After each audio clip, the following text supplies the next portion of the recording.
You can literally buy them for £7,000 and then you can sell them for 25, 30,000. Ben Gallagher has built a multi-million-pound fashion business at the age of 23. We buy and sell pre-loved luxury items. Last year, we grew 950,000 followers across our 3 socials. That is insane. Your business has bigger social following than billion-dollar businesses. What was your strategy? I'm so surprised that people haven't copied us. It's a strategy I like to call. You have disrupted in the true sense of the word. I was trying to grow this business any way I could and nothing was working. Buying, selling, buying, selling, buying, selling. I haven't even spoken to anyone about this actually. For people listening who are like in a rut, if they want any advice, I'd say that the best advice from my point of view is... Hello and welcome to a new and improved Working Hard, Hardly Working. As you can hopefully see this year, we are leveling up the podcast and not, I feel like when I say leveling up, I feel like the government, but we're actually going to level up and it's going to be great. So welcome to my new office where the podcast is going to be from. It's not just better surroundings. The guests we have this year are truly mind-blowing and I cannot wait. And today is no exception.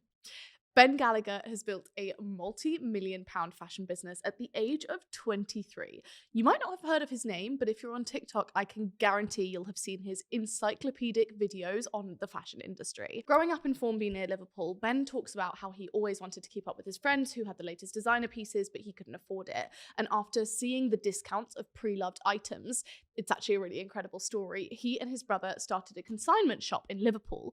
Now, just 5 years later, Luxe Collective turns over millions each year and has just received investment from Steven Bartlett after they came out on top on Dragon's Den. I'm so delighted to be chatting to Ben today. I got so much from our conversation. Just a small hint and a spoiler alert. If you are a brand on social media or you are on social media and you like talking about social media strategy, you are going to absolutely love this episode. So I hope you really enjoy this conversation. I absolutely loved it and I learned so much.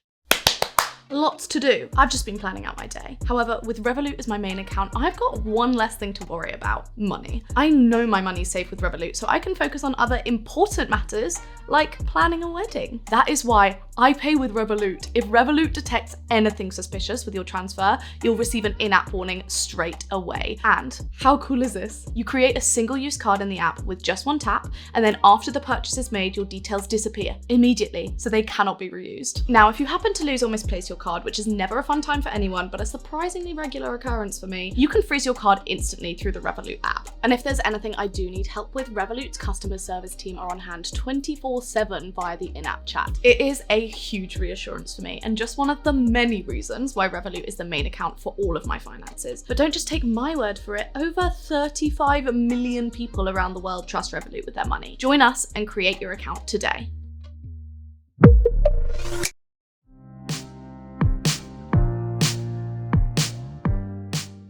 Thank you for joining me.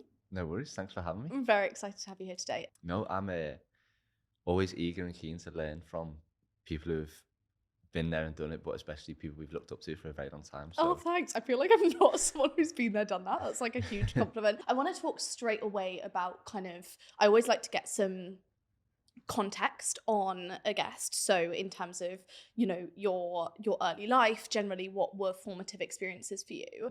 So first of all, you grew up in Liverpool. Can you paint me a picture of what your childhood was like? Absolutely. So Liverpool, as a city, it's a beautiful, amazing place to grow up. The people are the best, so friendly.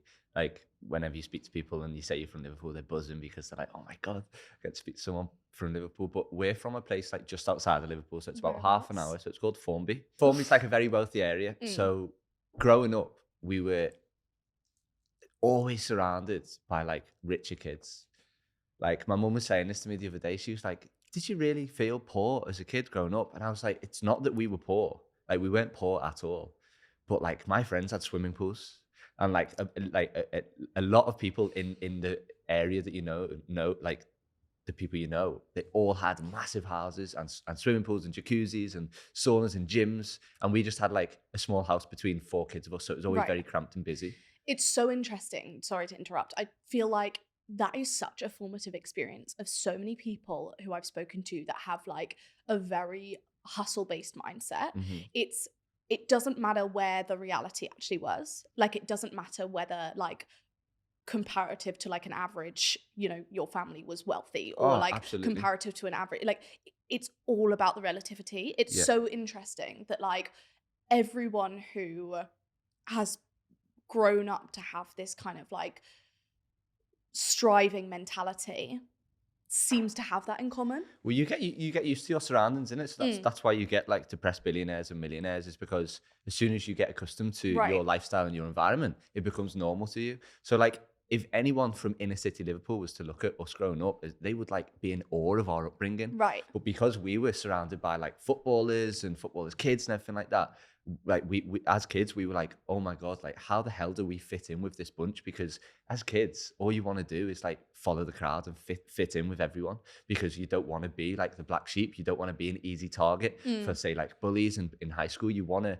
be as blended as possible. So like me and Joe always looked at it and being like, how can we fit in? And it was always about money. Right. So it's like, how can we make a little bit more money to wear the same clothes as these guys, to feel like these guys, to go to town shopping and not have to come back with nothing in our hands. So it was a motivator for sure as we were growing up, but such a blessing at the same time.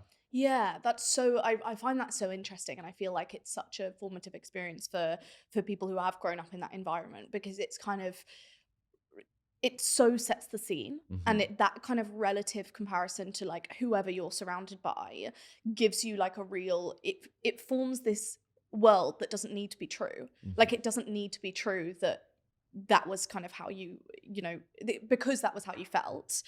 You were given a clear view that there was so much else you could reach for. Yeah. It doesn't matter what someone 5 minutes down the road like actual reality was. It was the fact that for you was, you were able to see, okay, if I do X, Y, and Z, then maybe I can get to that point. It made things realistic and made things attainable. So like, we saw, and this is all life is and all our business has been so far, it's like, if there is evidence that it's been done before, if someone who looks like you and has been in the same environment as you has done it, then there's no reason why you can't do it.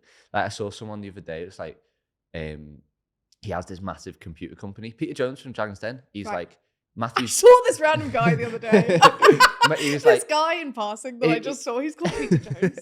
He was like, Matthew Dell built a computer when he was a teenager, and I looked at him and thought, why can't I build a computer?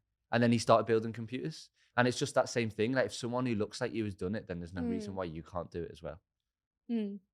I think that is so important, and I feel like you can always see that reflected in who someone is as an adult and like how their work ethic is. And it's all about mindset, right? So like no matter like what you're given, and like what aids that you get from parents, family, mentors, whatever, if you don't have the right mindset of you believing in yourself and you thinking that you can achieve these things, there's like, you could have been given everything in the world on a plate, and you could not achieve it. Mindset cannot get you there alone. Like, I think it is also true that there is huge disparity even in the UK, and like mindset alone will not get you somewhere. I think it's especially important that someone like me says that. Like, I've had an incredibly privileged upbringing, so me sitting here and being like, it's all about mindset, never going to be helpful. But I also, it's kind of saying, but you will not get there if you do not have the right mindset, like regardless of what you have. Did you always know that you wanted to be an entrepreneur? Yeah, so I was really lost in high school. So like 14 to 16, so it's like years 10 and 11. Like, I had absolutely no idea what I wanted to do.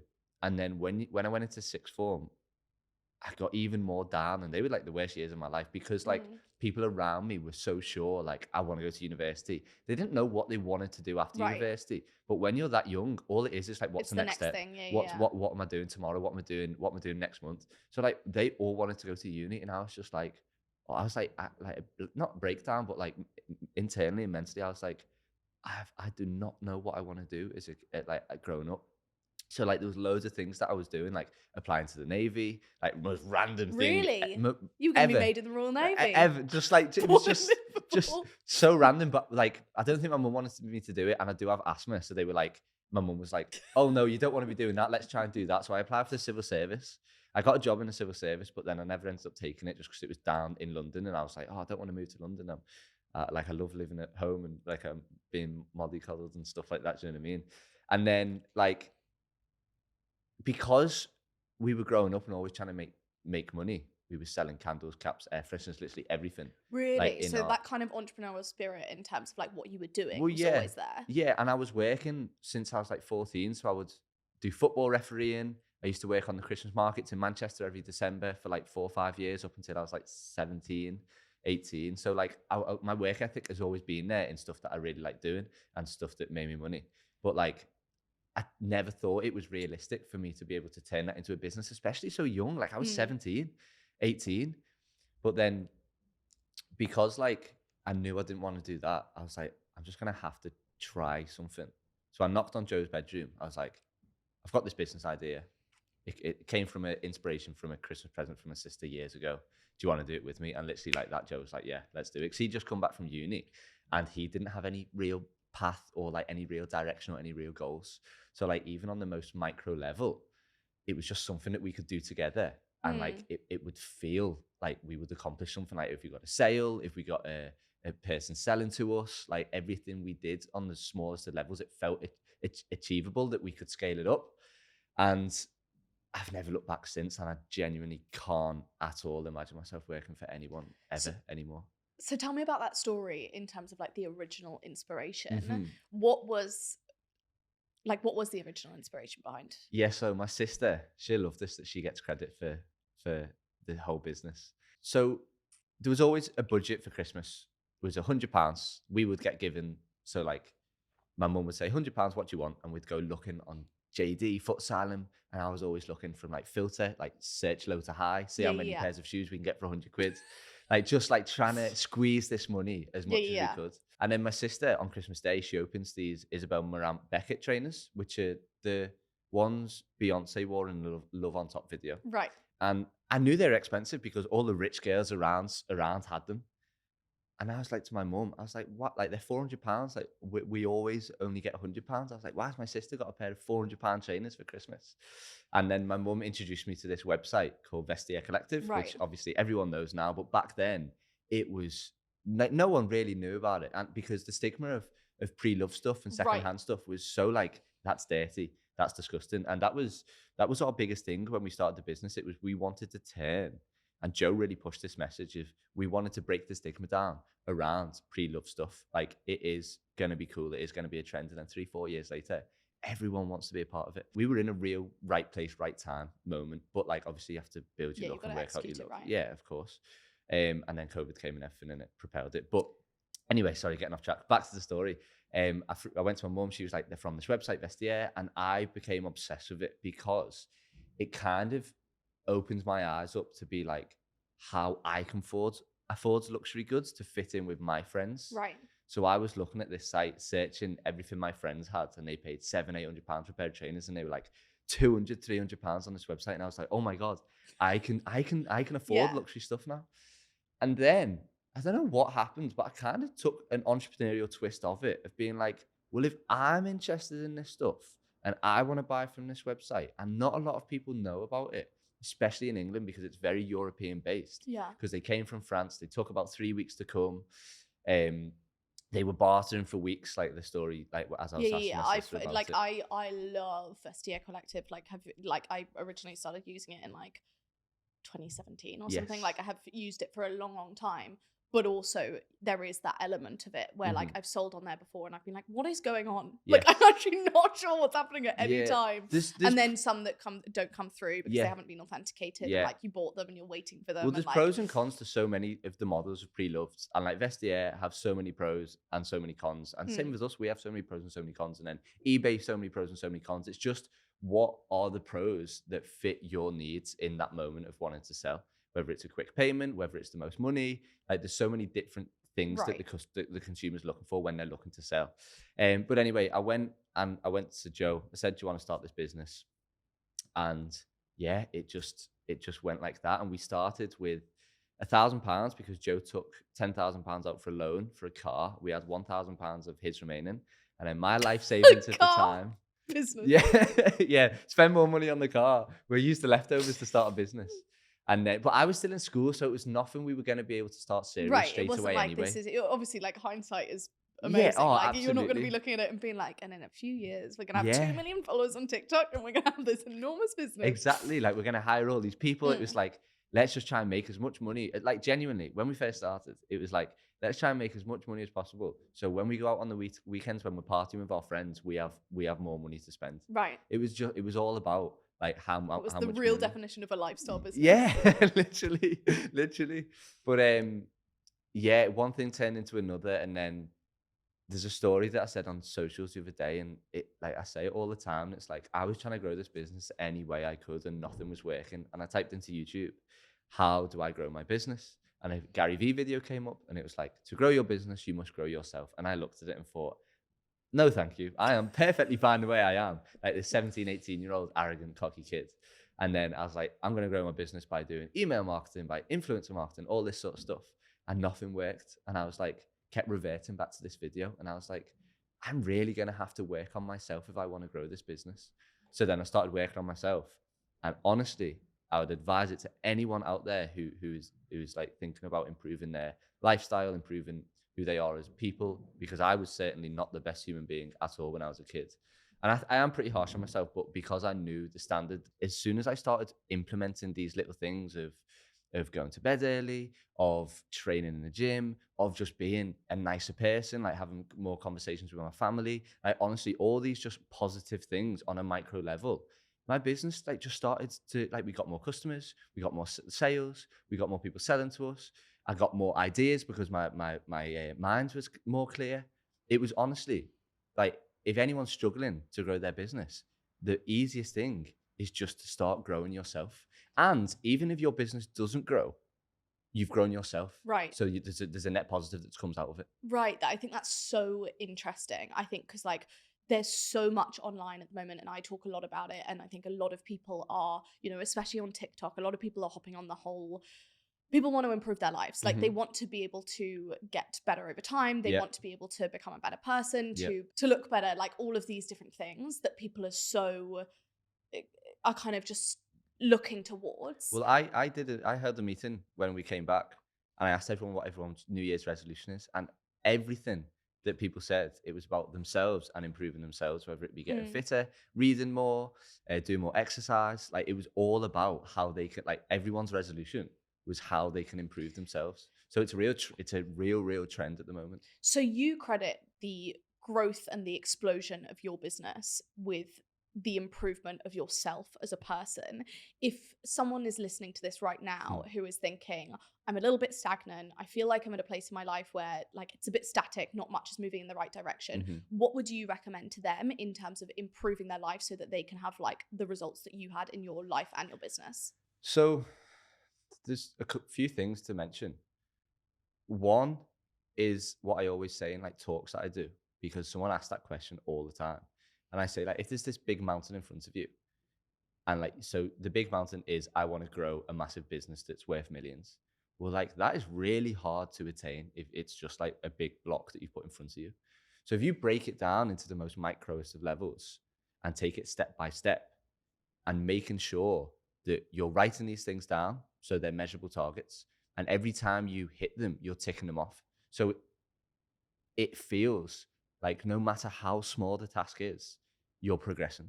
So whether that be just to come up with a brand name, come up with a brand pack, open an Instagram page, and then like they're on the microest levels. And then because you've got evidence that you're able to do this easy stuff, then the harder stuff just gets easier. So it's like finding a new manufacturer. I'm not in the manufacturing game, but I know it's so hard to do. So like that's a big achievement.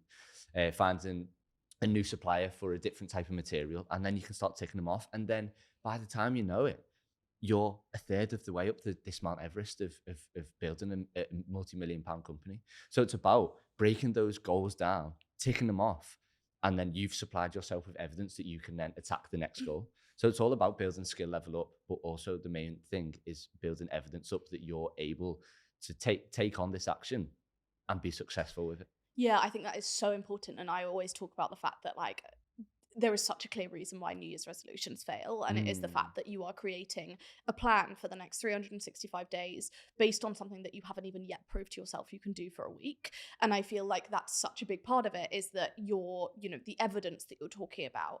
We're so used to setting these goals and sitting down at the beginning of the year and being like, I want to do these like 20 enormous things, rather than saying, in the next 3 months, I'm going to commit to these 3 things every day, or I'm going to do this, or I'm going to do this. Different things will work for everyone. But the one thing you can absolutely say is that if you start too big, you are not going to be able to achieve it, because it's not a one-step process. 100%. You need to have it's like being like, I need to be on that next story, like that next flight, but there's no steps to even get there. Like you've just got to jump like that. It doesn't make any sense at all. 100%. And I feel like both in business, in life, there's a reason you measure goals in the way you do in a business. You don't just look at, say, if you were doing some OKRs, so like objective and key results, if you were like, we need to get 10,000 more people to the site, you don't just write that as a goal. You write, how much you're going to spend on that. You write like how many, I don't know, it might be how many clicks you want from this thing, or 100%. whatever it might be. You don't just write, we need 2 million more in sales. It needs to be so specific and so measurable that you're ticking off all the things, because that's a real good way of how you can achieve your goals. And really, like, for people listening to this who are like in a rut, like you said like before, like if they want any advice, and say that they're waking up at 10, 11 o'clock, or like they're not going to the gym, and they set all these expectations at the beginning of the year that they want to do all these things. Like, if you're that person who's getting up at 10 o'clock, like, if to get up at 7 o'clock from 10 o'clock, that is so difficult to do. So if you although it's so easy, it is so difficult because it's such a lifestyle change. So if you can do that and just focus on that for 2 to 3 weeks, and then tick that off your list. And then if you want to get more, like you want to get the six pack, you want to get the abs, you want to get whatever, like you want to get fitter. Do you know how hard it is if you don't exercise just to go on a walk of a night after work? Right. It is so hard to do these simple things. Like, how hard is it to, if you're so used to, like, your mental is so like full up of clutter, like, so that means like your room is probably dirty. How hard it is to clean your room. Like, if you're, but then because they're easy things to do, but they're hard at the same time. If you're able to do them, then you're gonna, like, if you're able to tick these things off your list, you're able to progress so much further. And even on the like I keep on saying, on the most micro level, the easiest things that look easy to do, they're actually super hard. So you should be so proud of yourself if you're able to do it. And I think also you need to know the type of person you are, because like, I know that I'm the type of person, I can do anything in sprints. Like, I can give you the best 8-week like workout program that I will do back to back to back. I can get, I can do very intense periods of almost anything. Like, that is something that I hold as a real strength. The weakness as a part of that is long-term consistency. Yes. I don't face that issue when it comes to the businesses or whatever, because they keep me very much occupied enough that that's not a problem. But knowing what type of person you are means that you're able to reach goals that you need to reach. So the way I mean that is that at the moment I'm getting back into the gym. It's been something that I've let slack for a very long time. My career used to be so based on it that as soon as it became not so based on it, I kind of just completely fell out of love with it, because I didn't need to do it for the same reason. It wasn't your identity. Exactly. And so I was able to like divorce myself from that situation. Because I'm getting back into it at the moment, the temptation for me as a person who wants to overachieve and who wants to do things in sprints is to work out 5 times a week and to literally be like, this morning not going to the gym, be like, okay, but then I'm going to fall off. If that's as little as it takes for you to fall off, and that's your personality, you need to be able to work with that in mind. Like, I need to be able to say, no, you're going to do 3 sessions a week maximum, and you're going to keep that consistent for however long. You're not going to be doing 5 sessions a week for January. That's pointless. Yeah. All you're doing is proving to yourself that you can do something for a few weeks. Because what's better, doing 5 sessions a week for a month, or doing 3 sessions a week for the whole year? Right, forever. Exactly. But I think that knowing the type of person you are and knowing your weaknesses in that way is so incredibly important. Self-awareness is so key. Oh, you cannot do anything without self-awareness. But you can't. It's really hard to educate people on how to become self-aware, because it's so personal to yourself. But like the thing I would do, probably the best advice from my point of view, is just journal. Yeah. Because you get to understand and know yourself a lot better. So that's so interesting that you say that, because I was just thinking, how do you develop self-awareness as you said that? And then this is exactly why at the beginning of every single planner, although the planners are made for daily planning, like that's what they're made for, that's why I refuse to remove the beginning part, which is all around a life audit. And it's essentially asking yourself the questions like, what are my top 5 motivations? What do I wish I had more time to do? What are the 3 things that get in the way of my productivity the most? All of these different things. You cannot do the daily planning until you have done your life audit. Like you cannot, I refuse to believe it. And actually we need to all be asking ourselves those questions every 3 months, I personally believe. It's not because it's not something you can ask someone else, because no matter how honest you ask someone to be, they're never going to be fully honest. And the only person, but also they don't know you. Exactly. So the only person who can be fully honest with you is yourself. Yeah. And like, if you have a journal, you know that no one's ever going to read it. And everything that you put in that page, like honestly, I've journaled for about 2-3 years now. And I look back at some of the stuff that I wrote, and it is so nice to look at, because like, I'm really sad, I'm really angry, I'm like stuff been going on in my personal life that I'm just really not happy with. And I look back and think, I was so silly to have those things, because now it's like like a constant documentation of your own journey. Like Matthew McConaughey's book, Green Lights, he journaled for 20 years, and his book Green Lights is based off all of his journals. He got them all stacked up. And he went off from his family to like a resort like 200 miles away in America. He sat with his journals and wrote a book based off his experience from his journals. I think it's an amazing thing to do. Yeah, that's incredible. That's something that like I keep every single, or I have them literally from way before even the beginning of university, from when I was like 13. And I think that's one of the most, like sometimes I open them and I'm like, but that's what I mean. This girl was sad. But that's what I mean. If I would have done it from back then when I was 13, I would have been a much nicer kid in school. I would have been a much more self-aware kid in school. I would have probably understood myself a lot more and what I wanted to do. So like what I'm saying is, I always say this quote, like, the best time to plant a tree was 20 years ago. The second best time is now. So like for all those people who think, oh, I'll start next week, like just genuinely just start it now, because you won't regret it, especially with something like journaling. No, I think it's so important. I want to talk about right at the beginning of the business, because I feel like a lot of people, as you say, like the biggest obstacle is like thinking of the end goal and realizing that you need to do that now. Yeah. Like everyone looks at your business, for example, and thinks like, well, I could never do that, because they haven't done the step 1. Yeah.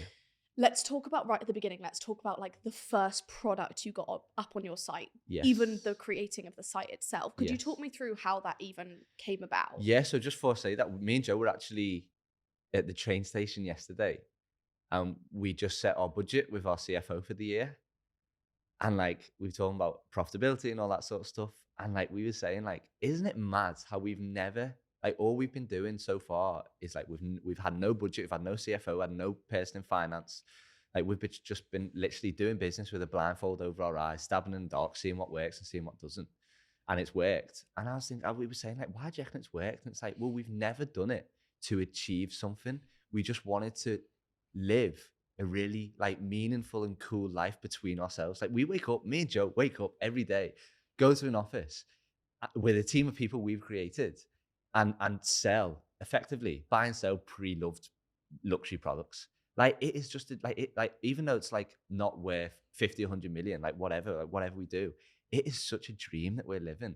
Like we feel so lucky to be able to do that every single day. And it's not about like, when you're starting a business, it's not about like what our end goal is. It's like, what do you actually want to be doing every single day? Like we're so lucky to be doing this every single day. And like we had like a reminisce about because the train got cancelled, so we were just chatting for a while, and it's just like we just feel so grateful and so lucky to be able to do something like this. You're completely right. Like, isn't that such a privilege and such like an incredible, I don't mean that in a kind of like, wow, you're so lucky. I mean, isn't that something so incredible that you've been able to build something that you feel that excited about? Like having had like the beginning years of when I first started Shreddy, for example, were amazing. They were so easy comparative to how it's been since. Like I was so excited all the time because I had that feeling.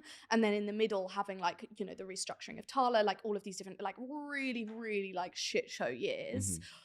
Now I was just like coming back from the trip I've just been on and like raring to go into the office. And I just like, I identify with what you've said so strongly, and it feels so insane to me because I feel like for the past, like this is the first time I felt like this after having been like burnt out for like a good few years, and genuinely feeling like I feel like I'm going every day when I go to work, I feel like I'm going to this little like play acting thing Yes. that is like so fun. Like every time there's like a 2-hour product meeting when we're talking about literally what does it look like for the next season, it's so much fun. Like as in Yes. like I'm sitting there and be like, I like that one and I Yeah. like that one. And it's like, don't get me wrong, that is not representative of like the whole of business, but like that is representative at the moment. And Yeah. like that is the coolest thing ever, to have been able to build something that you feel so like, don't get me wrong, there have been times where I've dreaded going to work, like dreaded going into the office,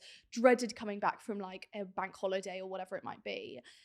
And it's so worth the times when you go in. Like for months now, it's just felt like the team's so amazing, the product's so amazing, the opportunity's so amazing. Like just going in and being like, it's like playing like play doctors. It's just like I say this to Joe all the time, even when something bad happens, like we've got quite a humorous group of leadership team. So when something bad happens, like we are like, honestly, when we first hear about it, we're raging, we're like, oh, and then we kind of like take a step back and change our perspective, and then we just start laughing about it, and we're like it's just a game.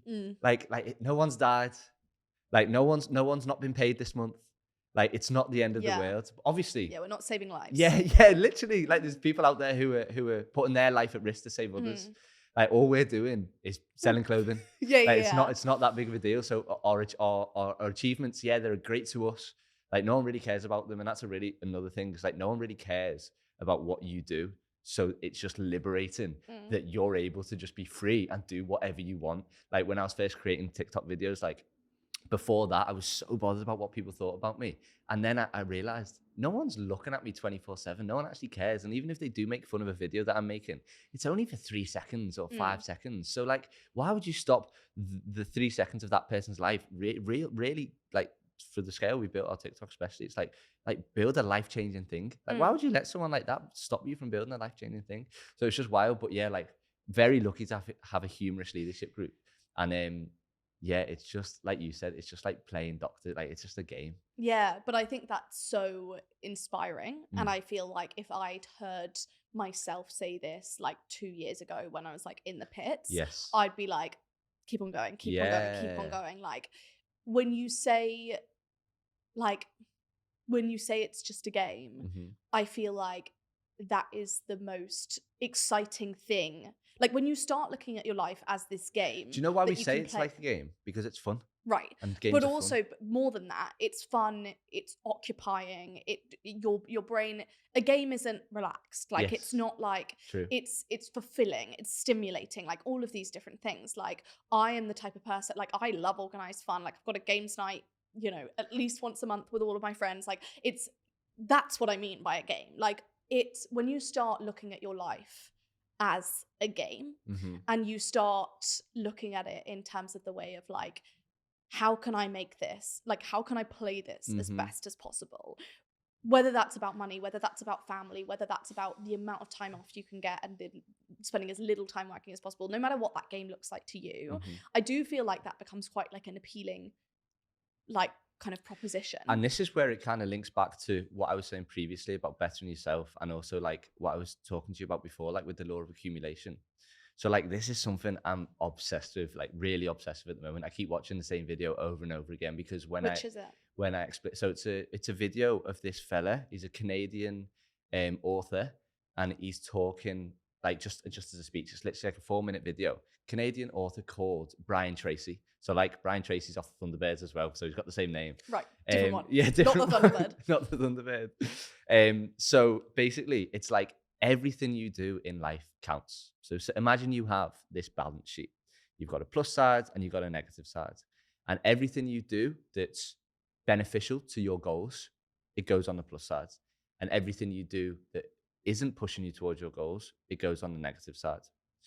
And like the people who have had a successful life in the terms of law of accumulation is the ones that have far outweighed stuff on the positive sides. And the most important thing is, there's 2 things, is one, everything counts. So like nothing you do is neutral. So it's either pushing you away or pulling you back. And that's not to say that it's not okay to do stuff that pulls you back, but just to be aware of this law is super, super important. And then the other thing is that not everyone understands that everything counts. They think that only the things they want to count counts, but it's not. It's everything counts. So if you understand that law of accumulation, it's like everything I do matters. So if you're trying to push on the plus side more often, you just become a lot more better of a person. And it was something I was doing loads without understanding what the law of accumulation was. It's only in recent months where I've saw the videos and I was like, oh my God, that's been my theory of how I've bettered myself. So if anyone wants to listen to the law of accumulation. Yeah. No, I mean, that sounds great, and I will definitely be listening to it. I want to talk about right at the very beginning. Yeah, sorry. No. More than fine. This is all incredibly, incredibly important and very inspiring as well. I just want to talk about like that first sale. Yes. Or like the first sales as a whole. Yeah. Like, how did you get those first sales? How did you get that first money to actually start getting the business off the ground? Yeah. So we had £1,200 to start off with. And then we would buy off eBay and Depop. We would get them in, we would clean them up, and then we would sell them on Instagram. So you hold inventory? Yes, we hold a lot of inventory, yeah. Sure. We have also offered a service recently off the back of Dragon's Den, because we knew there was a demand for it, of like consignment.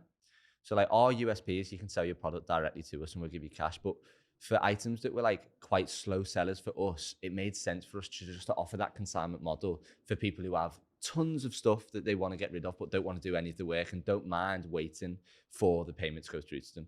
So we consign some items and we also buy outright items, but we do hold a lot of inventory. Like we hold it all because we need to clean it, we need to picture it, and then we need to ship it out because we want still that service if you were buying directly from a brand rather than directly from someone else who needs to send it. And then because obviously it takes a lot of time, the customer service isn't great, so we want to make that all in-house. So the first ones is the story about the first product that we sold is actually pretty funny. So we bought a pair of Moncler sandals, and then we actually sold them to Joe's now girlfriend.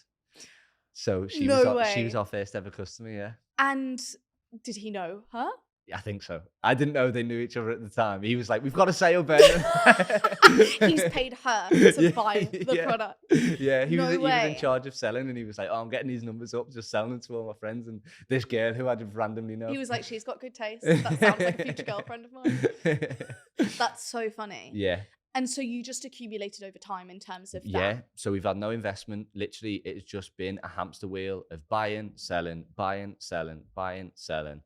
And don't get me wrong, like it's a very slow way to grow your business, but it's a very, very sustainable way to grow your business. No, absolutely. And I'm one of the biggest proponents for knowing the type of business you want to build. And like, as someone who owns very different types of businesses, even if it might not appear so like externally, like there is a very different type of life. If I was just running Shreddy, there's a very different life I would live to if I was just running Tala. Yes. Like, and that's one of the best examples I can give of like subscription tech, like this type of business versus fashion business, like very different types of businesses, but also you can run different businesses in different ways. So absolutely, I completely agree. Like there's so much online around like, I want to build a multi-million-pound business. I want to do this, that, and the other. I want to do, if you build an agency, you're going to have a very different life to if you build a D2C fashion business. Yes. Like I cannot believe there's the same name of business owner for both of those things, because it is a whole different life, whole different skill set, whole different profitability, whole different like finances. I've never thought of it like that, but you're so right. But I think that there's this like,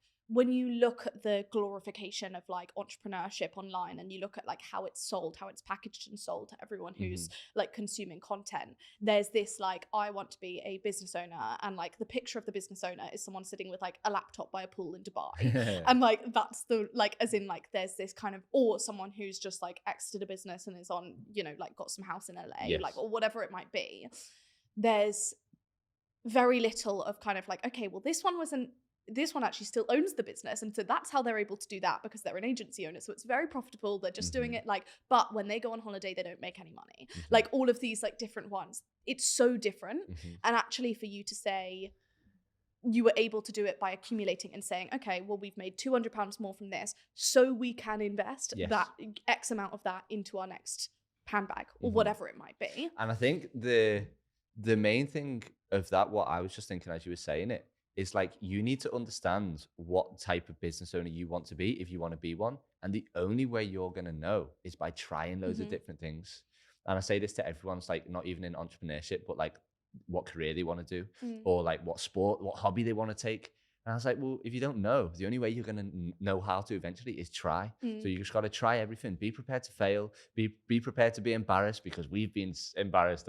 Like we still get embarrassed today. Like there was an Instagram post that I had to take down the other day just because like it didn't sit right with people. And I was like, oh, bit embarrassed, but got that wrong. got that wrong. But like the only way we're gonna know is if we try, because it was a new style of content we were trying and people hated it. Yeah. And I was like, You're like, brilliant, well, we'll try that now. I know, but that was literally 2 days ago. So like what I'm saying is like just because you built something, it doesn't mean you're not prone to making these mistakes or making these failures. Like it always happens. And actually, when no one's looking, so when you're first starting the business, that is when it's amazing to make all the mistakes, because no one looks at them. It's only you who, and it's a great way to build resilience up, because you're making all these mistakes. No one's looking except you. So you're internally embarrassed a little bit. But it's not like you're a CEO of a multi-billion-dollar company and you've made a horrendous mistake and now the stock's gone down you've so been fired. much. Yeah, exactly. No, I completely agree. And actually, like one of my recent examples of that was like I only got on TikTok like a year ago, and I remember. I know. Do you know what? I know. Yeah, strange, biggest bag fumble ever. Where was she in lockdown? I know, because like I was looking,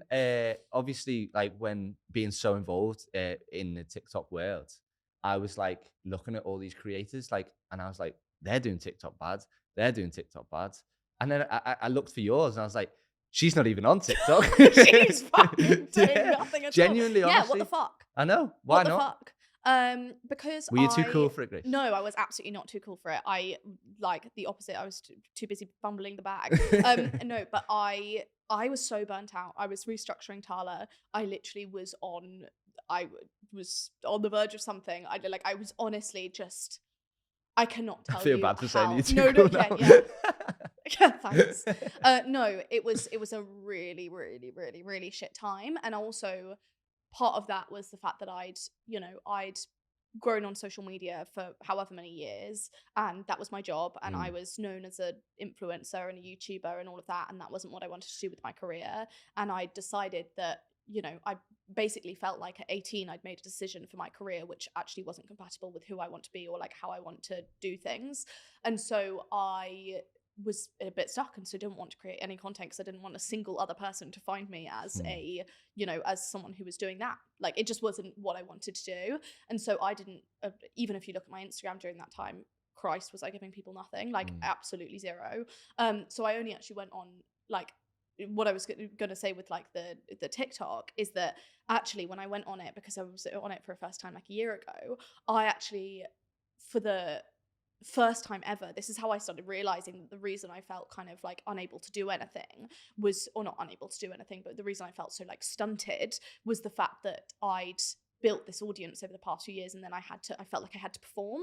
And actually, as soon as I got on TikTok, I was like, oh my god, no one's even watching me, and I'm irrelevant enough as a person that like if you unfollow me or don't follow me, you don't know who I am. I'm not on TV. I'm not on, like as in I can disappear very quickly from your life if you would like me to. And so I was like, it felt so freeing to be able to like go on TikTok and be able to and then I was like, oh, I just need to pretend that's the case for everything else. And that's when I started switching in terms of my Instagram. I was like, I'm just going to post what I want to post. Like half the people can unfollow me. I don't care. That's not my, because why would I was caring about that, but actually I didn't need to, because that's not what I knew. That wasn't what I wanted to do. It's what everyone does. They set these unrealistic expectations that you've made up yourself. And like for you think you need to hit them to meet the expectations of people. And like even just saying that, meet the expectations of other people, it's just ridiculous. Like you should be doing stuff for why you want to do it. Let's talk about your social strategy, because actually like on the topic, I feel like that's one of the, like it's such an exciting part of your business, and I think it's so unique as well. Like your business has bigger social following than businesses probably like, I don't know, unicorns, like billion-dollar businesses. For sure. And that's incredibly exciting. Like you've done so well. I want to get straight into the nuts and bolts of how you grew. Okay. What was your strategy? So like we were on TikTok so early. So we got on there about 2019. So like 3 years before you were even on it, which is wild. Like imagine 3 years worth of work that we'd accumulated. Like I feel like if, as I said, fumbled the bag. like rub it in, why don't you? So that meant like a lot of things, but most importantly is that we were able to learn a lot quicker than a lot of people because we had years of experience in it. So by the time lockdown came around, I already knew what type of videos people wanted to consume. So it was like, I posted the first 7 videos and they were like rubbish. Like I had no experience in content creation, no experience in making a good, engaging video. Like nothing worked. And then someone sent a DM saying, please, can you show me how to tie a pair of Alexander McQueen trainers? And I was in the office doing nothing. I was like, oh, I'll just, instead of explaining it to her, I'll video it and I'll send her it as a message. And then I thought, oh, instead of sending it to her as a message, I'll post it on TikTok and then post it on Instagram and then share it with her. And then be like, look, I've made this video for you. Like, come and buy some now, like as a value proposition to her. And then like, I put my phone down and then I must have checked my phone like 12 hours later the next day. And it was like 700,000 views. And like genuinely from that moment, I was like, oh my God, I know what people want to consume. They just want to leave the video knowing something that they didn't when they entered the video. So I was like, there's loads of people in my industry down south. Like there was no one really up north. I think there's one up north. There's loads of people down south that no one really knows about, especially in the whole of the UK. And like, they're not that big businesses. Like they've had loads of investment, but really they're not that big of a business. So like, how do we, but the market's out there. So how do we attract those people to come to our business? And it's like, well, we need to create content on social media. So I was like, okay, what works on social media? So I was like, okay, giving value. So instead of like looking at all our competitors and being like, here's a picture of a Birkin, like the most expensive, the most expensive bag in the world. Like here's a picture of a Chanel that you can't get because Chanel won't sell you one. Like I have it. Do you know what I mean? Like here's 7 things you can do to get someone to give you a Birkin for £30,000. Literally. So I was like, okay, if I want to build an audience, I'm going to have to build a big audience. And 80% of those people aren't going to care what we sell. It's just the 80-20 rule. Like 80% of them aren't going to care. But to get to that 20%, I have to go through that 80%. So I'm going to take the angle. I'm going to use, which I didn't know at the time, my unfair advantage of being from Liverpool as a teenager, a boy talking about women's handbags and fashion. I was like, I'm going to do this because it just got people so curious when they first came across me. They were like, what the hell is this guy doing? What's going on It's here? literally 100%. And like when I bump into people who notice me off socials, they're like that's the first thing they say. They're like, I just got so intrigued because I've never heard or seen someone like you talk about this industry. So the strategy's really evolved over time, but the main thing of it is just providing value. And I know that's a very blanket term of like, oh, you have to provide value, or to be like, come and be my client, I'll provide you value. But it's really like, in simple terms, is giving something to someone that they didn't know they wanted, that they never had when they first came onto your profile. Yeah, I mean, I think that is so powerful, and you would be surprised at how much value that would add to literally every single traditional business out there. So instead of talking about the product you sell, instead of talking about how you can benefit this company, talk about, so it's a strategy I like to call hosting the party. Talk about the industry. Talk, like, give people a reason why they come back onto your brand at 5 p.m. every night when your audience know you post. Give them a reason to come back. So yeah, the hosting the party strategy is like, talk about your industry, talk about the news in there, talk about history in there, talk about your opinions on there, because everyone loves an opinion. Everyone has an opinion. So yeah, that was the strategy we took. And I'm so surprised that people haven't copied us. I mean, they have copied us, but they see it not work for about 2 months and they're like, oh, it's only worked for him because he's a lad from Liverpool who talks about fashion and he's been doing it for whatever. It's like, it's not that. It's that you just have to do it for 3 years and you have to post 3 times a day. And if you don't want to do it, then but like I've done the blueprint for everyone who wants to build social media. 3 times a day for 3 years. Go and do it. Like there's the plan. There's how you can get millions of followers. But people just don't want to do it because it takes so long to do. Yeah. And similar to building the business, like it was a very slow way of building it, but it was very sustainable. Right, but it takes long to do if you think of it only as the end goal. Like if you're thinking of like building 2 million followers, fine, that takes long to do. 100%. Do you know what doesn't take long though? Is the first 10,000 of those, X amount of whom, you know, if we're talking about that 2 20% rule, then like 2,000 of those Yes. are actually interested. That's 2,000 fucking people. If you had 2,000 people buy from your site, Yeah. that would be a good day, you know? Unbelievable. So actually looking at that and looking at like, I always talk about the kind of like value add side as well. You guys are a class act in how to value add on social media. And I think the biggest misconception is that like a brand's page, okay, it's a brand's page, but no one comes on social media to see how they can help someone else. Yeah. Like you're not opening TikTok being like, how could I add to this business's bottom line today? Like that's categorically not what comes into people's heads. They want something to add to them. Like it's their TikTok. They want We're all advice. selfish, They innit? want, yeah, exactly. Like it's an inherent human trait that we are selfish and we are self-serving. So like I always, because it's so funny because we have different social strategies for, you know, the different brands, but it's easier, I would say, for fashion also to be able to talk about yourselves, because the selfish side of that is that people want to also wear that stuff because they want to look good or they want to try something that's flattering or whatever, so you can get away with talking about the product. Shreddy, for example, like is completely different because in the fitness industry, like they don't want to hear like what equipment they need, they don't want to hear like why they should be using your subscription. If you go onto Shreddy's page, there will be one post out of every 15 probably that even mentions the product.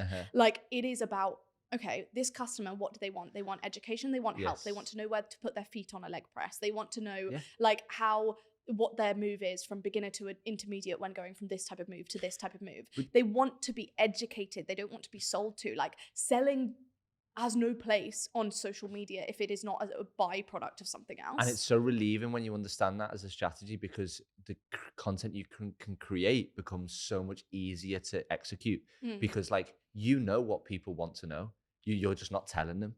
Whereas if you understand the strategy of like, oh, people just want to be educated, there are like people find it hard to create content because they think content in a different way. Whereas if you understand it as education, then you can just create videos like that, like so many videos so easily. And even going back to what you said, it's like 2 million followers. If that's the end goal, then it becomes like a really big thing. And then you said, if you break it down, it's a short thing to 10,000. If you break it down even more to that one video, it takes half a day. Right. Do you know what I mean? So like, it's so easy to do just over a long period of time. Yeah, no, I think that is incredibly important. How is your strategy different now from when you started? Last year, we grew 950,000 followers across our 3 socials. So Instagram, TikTok, and YouTube. That is insane. So really cool. Very proud of the team. So for the first 3 months up until April, we were doing content that was like recycled content of old viral stuff we've already done. And it was very scripted, not very authentic, didn't feel right, but we grew like 300,000 followers, 400,000 followers. And then we switched to doing fashion history, fashion stories, picking a brand or a person in fashion like Anna Wintour, Karl Lagerfeld, and building like a week's worth of content around them. The most views we've ever got, like 120 million views month after month after month. We did it for 3 months.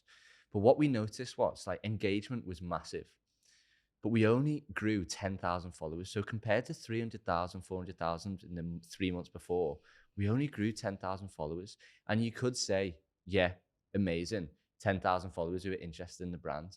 But on socials, our messaging wasn't that we bought and sold pre-loved stuff. Right. So we did a pop-up shop. We got 800, 1,000 people there in a queue on the first day. And 90% of them, 95% of them didn't know we bought and sold pre-loved luxury goods. So again, a massive error we made in our strategy. Our egos got in the way of being like, we're getting 100,000, 200,000 likes. Right, you're a media company. Yeah, like you're a content generator. I like, always as said in that. I said, I see myself as a media company that happens to buy and sell. And I was wrong completely with that. So then we come back, we were like, we have to re-strategize. We went until September to finish off Fashion Month to cover it all. And then we started again in October. We reverted back to a strategy that was a mixture of all our strategies that had worked in the past. So it's asking the office stuff, building a community that get to know our office, because like if you're in an office, people know your work. If people know your work, they're curious about what you do as work. We would then do product unboxings, but with facts in the background as voiceovers, really good content. And then we would also do scripted stuff as well, which I don't like too much, but I'm still like now, 5 years into working on social media, I'm still trying to understand how we can build our strategy out to be the best that I want Luxe Collective to be. But anyway, the last 3 months of the year, we grew like 500,000 followers. Incredible. It You're was amazing. so easy to do though, but like, and I could give like a whole course on how to do it. But like now the strategy is like, because we've got a bigger budget this year, because we've got a CFO who can actually allocate us a bit more money, we're going to be doing a lot of like, this year is about bringing Luxe Collective alive. Like we've been very, very big on socials the past 3-4 years, but this year is about bringing Luxe Collective alive. So we're going to be doing a lot more out of home stuff. We're going to be doing activations, like YouTube styly videos, but like with the community, we're going to be inviting a lot of people to our HQ. So like we're trying to curate the community a lot more. But if we grow 10,000 followers this year, like I said, the 10,000 wasn't a lot, but no one knew what we did. If we grew 10,000 followers this year and every single person knew what we did, then that's a very successful year. So this year is all about bringing Luxe Collective alive, bringing it all, like making community our number one priority, and growing followers who are actually interested within the brand. So we're going to be filming a lot of all the out of home stuff we're going to do. So it's going to change again, and it might not work, it might work, but that's the fun of the game, isn't it? But it's a lesson in social media agility and understanding algorithms, and also understanding like you can do something to grow, but if growing is not your main KPI, if sales is your main KPI, then it's not the right thing to do, or like it should be split or whatever. And I think you guys are such a good example of how to activate based on that, like based on your goals changing, what is the best thing for you to do this year? Like, as you said, last year 10,000 would have been not a lot. This year 10,000 is a lot if it's the right people. Amazing. But I think that's such an important lesson. I just want to talk quickly about Dragon's Den. Yes, of course. So congratulations, you're hot off the Dragon's Den press, having received some incredible investment. Well, isn't that a fun anniversary to celebrate with me? Did they approach you to come on the show? So they did, and then it went quiet. So then we applied because they reached out to us and we were really super busy, and we were like, yeah, let's just do it, whatever. I can't remember what his name was, but it just emailed us. And then like we heard nothing of it for ages, and then we got a bit of quiet time in the business, like just a quiet period, as most businesses do. It's always quite hectic here, even if the sales are slow. I thought, you know what, I'm just going to apply. So then I applied, and like genuinely haven't looked back since. I would recommend anyone who's got a business out there to go on it. It's just the most fun experience. Like when you're older, like you'll look back and be like, I'm so glad I did that. Like just to be in front of those 5 people who are amazing entrepreneurs in the UK, to come out with a deal, if you get a deal, is just amazing. Like just to be able to work alongside people like that, and especially Steven, who's a big inspiration of mine, is just something I thought I would never do ever. So like 15-year-old me would be very, very proud of me. Yeah, I mean, you now should be very, very proud of you. I think I think you guys are you're really paving your own way. And I think what I mean by that is like, you know, you're not the first people to go on Dragon's Den. You're not the first people to do TikTok, but I feel like you have such an open mind when it comes to what might be the next step for you as a business. And I feel like that's such a lesson. That's a lesson to me. I think that's a lesson to anyone getting stuck in their ways. Keeping an open mind and saying, yeah, we're not the first people on Dragon's Den. And, you know, it's not a big thing on social media at the moment. What if we did it and made it a big thing on social media? Like, that is such a refreshing and kind of exciting approach. And you can see that your audience gets so excited about it, but it's also so valuable to the business. Yeah. I want to talk about the actual day. Yes. So you practiced your pitch? Yeah, we didn't get it right at all once. No. So like genuinely, we stayed in Manchester the night before. We brought a camera guy with us because we did vlogs. So like the before den and then after the den, because we thought no one's done that on social media. And obviously, as a social thinking company first, we thought it's obvious to do. And then, we practiced it loads, didn't get it right. And then the producers come in and they say, right, we want to hear your pitch. Did it about 3 or 4 times in front of them, didn't get it right. So like pressure was so high just leading up to going into the den. And got it like spot on when we went into the den. Like me and the boys who I went on with, we were having like a little tiff about the strategy of doing it. We were like, because obviously I'm a storyteller through and through. I was like, we have to go on there and tell a story. And they were like, no, we just need to say our figures. They'll be impressed by them. And I was like, yeah, but if we want to curate a deal out of them, we have to hit them emotionally. And genuinely, when I was saying the pitch, all 5 of them, you don't really see too much on TV, but all 5 of them were on the edge of the seats, just like open-eyed, like looking like captivated. But yeah, incredible. Like just genuinely, just I can't believe it. Like genuinely right now, like just thinking about it, it's like it was just surreal, really surreal.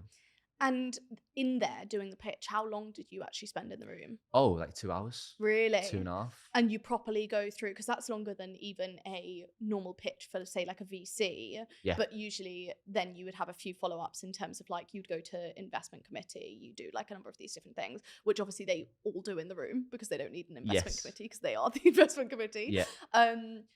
Like what were you asked? So we were asked about stock turnover, which we got like ripped apart on because just our numbers were wrong. But so our main aim of going in there was to come across as 3 nice, relatable kids. Yeah. Like that's all we wanted. Like whether we got a deal or not, it wasn't the end of the world. We just wanted to come across as that. And we said, the only way we can do that is by being ourselves and being accountable. So if they catch us out on anything, straight away, just say, sorry, we got it wrong, you're right. Yeah. And we did that 3 or 4 times. And like, as soon as you say that to someone, no matter what walk of life, like, but this scenario in particular, like, they can't say anything. Yeah, they just you go, cannot bullshit investors. Yeah, like there is no reason to. There is no gain but to it. they applauded us. Yeah, Like you didn't see it. Because it's a very normal part of a business. They were like, I just love, like they didn't put it in the TV program, but they were like, I just love how open and honest and relatable you guys are. And as soon as they said that, we were like, yes, delivered. Goal had been achieved. And do they do the due diligence afterwards? Yeah, so it takes about 6 months. So we didn't actually meet Steven until about 6 to 8 months. Oh, after. So they do the due diligence before. So to go on the show, you give due diligence to the BBC just to show you're not a made up business. And then after you get the deal, you then send due diligence off to their team and they check through it. So it's like 2 steps of due diligence, one to the BBC and then one to the investor you get. And then after the due diligence has been checked, you then, I don't know, it could be different, but that was just our experience. And they only air it after that point? Yeah, so like we filmed it in May, they aired it in Jan, so about, is that 10 months after? It's not, but... It's not, but 6, 7? I you can tell why we had to hire a CFO. I love that. And so you've got the actual money now? So the deal we agreed wasn't actually the deal that happened on the show. Okay. Just because of a lot of things that we wanted, a lot of things that Steven wanted, but it's a deal that probably is better than the show and what we wanted more so from the show. So having been on Dragon's Den, having got the deal, having achieved what you wanted to achieve, what is next? What's the plan for this year? What can people be looking forward to? Yeah, so loads and loads of out-of-home activations, like I said before. We're going to build out a leadership team as well, because me, Joe and Ollie, like we are our leadership team at the moment. I used to push trolleys in Tesco. Joe used to work at fixing phones in a place that fixed phones. And then the phone fixing place. And then Ollie had 3 businesses before. I'm sure he won't mind me sharing because he did a big LinkedIn post about it, but he tried 3 businesses and wasn't successful at them. So like we've all come together as this bunch of misfits who's happened to build this thing because like we've got each other's backs, we're all supportive of each other, and because you're fucking great. And like we're quite skilled, like from failing so many times. Like we've failed forwards, we've learned so much, and we're open to learn as well. So, but what we really need is, and me and Joe and Ollie are really like humble enough to admit this, is that we don't know everything. Like there's so much out there that we can learn from. So we need to hire a leadership team who've been there and done that and learn from them. And then to progress our careers as people and progress our knowledge and experience and perspective, like we need to learn from them. So leadership team and a lot of out-of-home marketing campaigns, because the operations of the business, Ollie worked on it last year.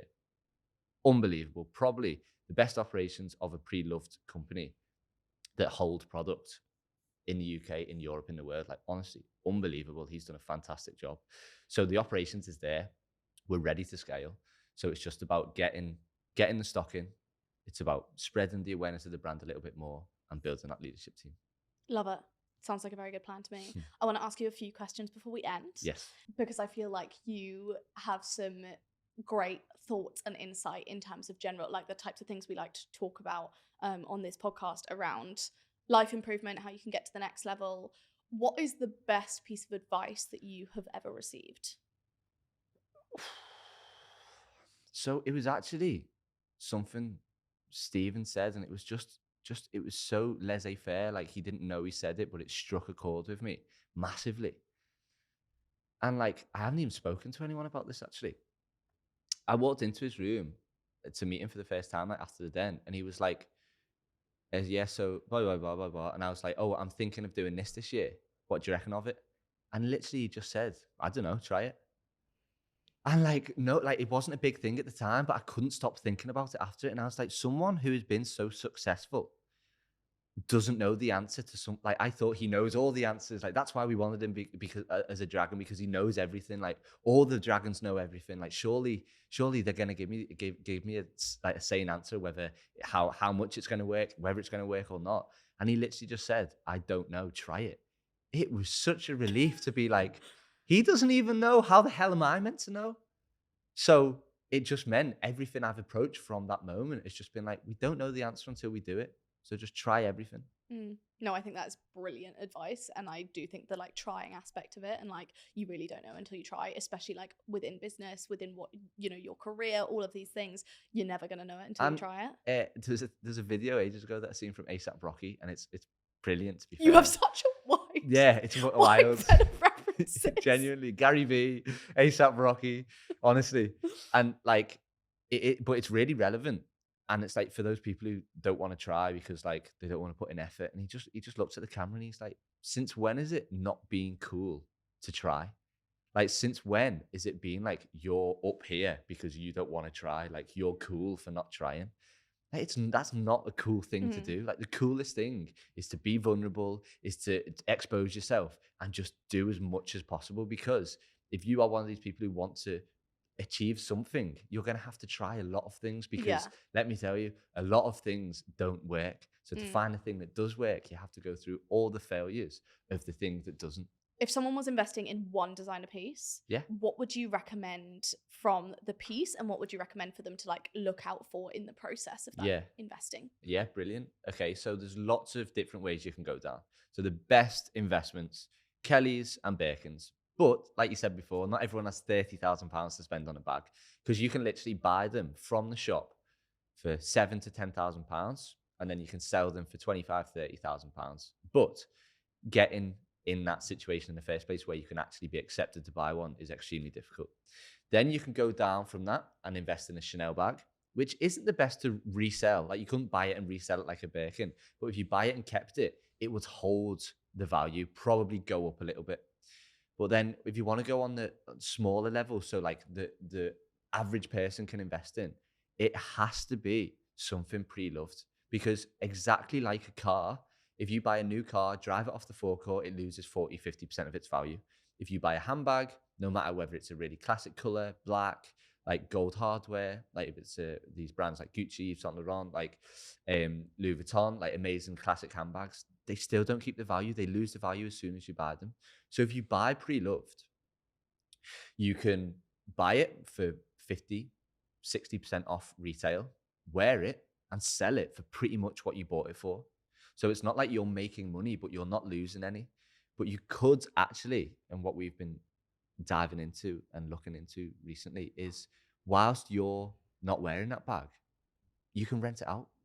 So like, you can, if you wanted to make money, I would suggest like buying those products when you're not using them, rent them out. And then when you don't want it anymore, then eventually sell it. But the best investments have to, and I'm not just doing this as like a plug to pre-loved, it genuinely has to be pre-loved. It's similar to a car, very similar to a car. If you buy a used car, you could sell it 3 or 4 years later for very similar price. Yeah, I sold my car a year later for the exact same price I bought it. Exactly. It was a free rental. You've got to look at buying and selling handbags and investing in handbags exactly the same as cars. Well, I think that is a great place to end. Thank you so much for coming on. You have been incredible. I feel like this was a conversation that I learned a lot from, and I feel like it's one of those ones that I'm going to want to like listen back to a number of times to really like digest everything you said. But I think you guys have done so incredibly well. Thank you. And you have disrupted in the true sense of the word. You have taken nothing at face value in terms of like, this is how you should do things, or this is the way it should be, or this is how fast you should grow, or this is what you should prioritize. You've done it truly your way. And I just think that it is like, it's so incredibly inspiring. It's been so inspiring for me to watch, but I think to so many other people too. And I really hope you guys are incredibly proud of yourselves. Thank you so much. That's like the longest splurge of someone complimenting me ever. Thank you so much. I like people to leave the room feeling happy and good about themselves. No, it's been amazing, and thank you so much for having me on.